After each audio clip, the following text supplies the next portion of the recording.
Spirulina. Spirulina is definitely one of my favorite superfoods.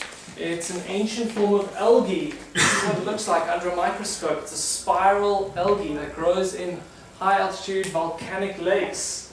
And this algae literally is the primordial food. It's the bottom of the food chain. It provided the nutrients for the evolution of life as we know it. So we can go back to that primordial source of food and get all those amazing nutrients. It grows around the world. We did at one point get some from South Africa, but they're not producing it anymore. Our spirulina now comes from India.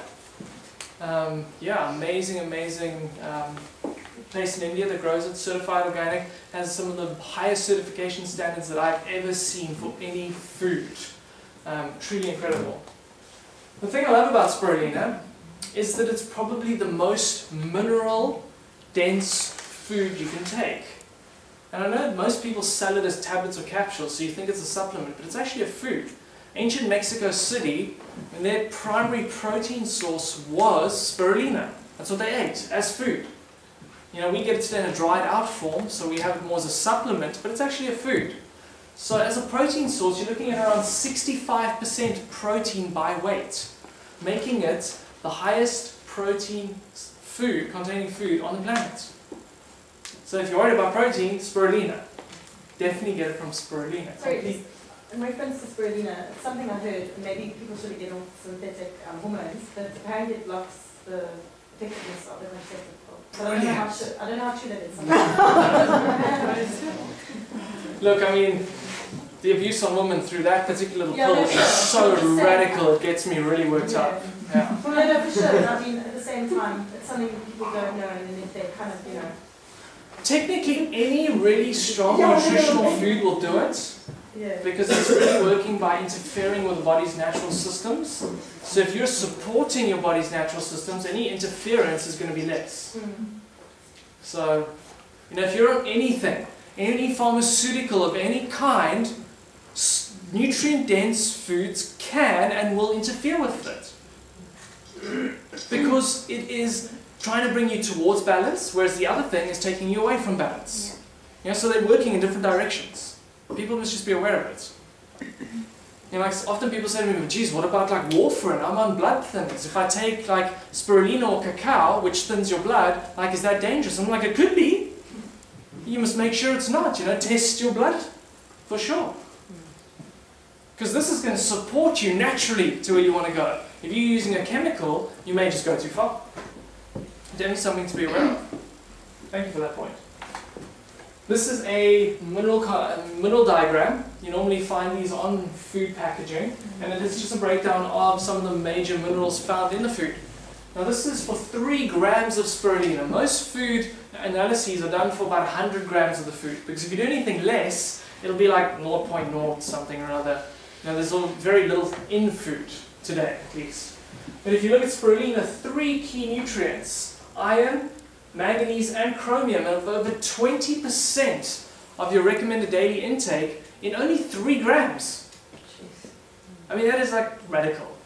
If you know about nutrition, that is definitely something you want into your diet.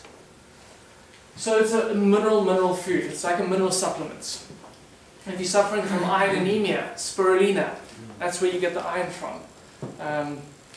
And the other ones, things like magnesium, chromium for blood sugar balancing, essential. Question at the back. Well, that's what I wanted to ask. Is that enough chromium to balance your blood sugar? Again, I don't know how much enough is. You know, you've got to, how much balancing do you need? But you can certainly work. That packs a punch. Yeah, for sure. It packs a punch. Okay. That will have an effect. That's what I wanted to Cacao is another really good food for that, but I'll get to that later. And then we've got the protein, up to 70% protein. That's over 300% more protein than beef. We've got vitamins. All of the B-complex vitamins are found in spirulina. So it is one of the best energizing foods. I have a friend who was on a long-distance drive once, and he told me like he didn't have coffee, didn't know what to eat, and he actually had some spirulina. He just ate like a handful of it, wide awake. So spirulina is not a stimulant, but because of the B vitamins, it will naturally energize you. And you can eat a lot. You know, I often will eat a handful of spirulina. You can take up to up to 300 tablets a day. Okay. Yeah, like they've tested up to 30 grams a day, completely safe, at least our supplier. Independent tests. Is the B12 in there? There is B12, but it's a B12 analog. And there's some evidence that suggests that analogs interfere with naturally occurring B12 from water sources or naturally forming in your gut. So I wouldn't count on the B12 in spirulina, or any plant source for that matter, as something that's going to benefit you from a B12 perspective. B12 is a whole story, which we can get into. It really goes in there, and that's for another day. There was okay, that's that. What else have we got? Minerals. Nearly 500% more calcium than milk. Okay, then we have the milk tossed out again. Nearly 6,000% more iron than spinach. Antioxidants. Spirulina is really high in antioxidants. There is a particular one called superoxide dismutase, which is very, very potent as a natural antioxidant. So definitely another reason to get the spirulina in. This is a diagram just showing the different protein levels of foods. Tofu, soya, beef, fish, biltong, and spirulina. You can see how high the spirulina is. So the initial recommended intake is only 3 grams. Now that's 6 tablets. It's a very easy starting point. And you really can push that all the way up to 10 tablets, 20 tablets, 30 tablets, 60 tablets. It's a food. You can eat that much. I wouldn't say start with that much. And if you say start with a 3 gram dose, see how it goes. I mean, Werner often tells me of stories where, you know, he needs a boost, spirulina. Yeah? Take it in. If we've been on a hectic trail run, no problem taking in 20 to 30 grams of spirulina. No problem.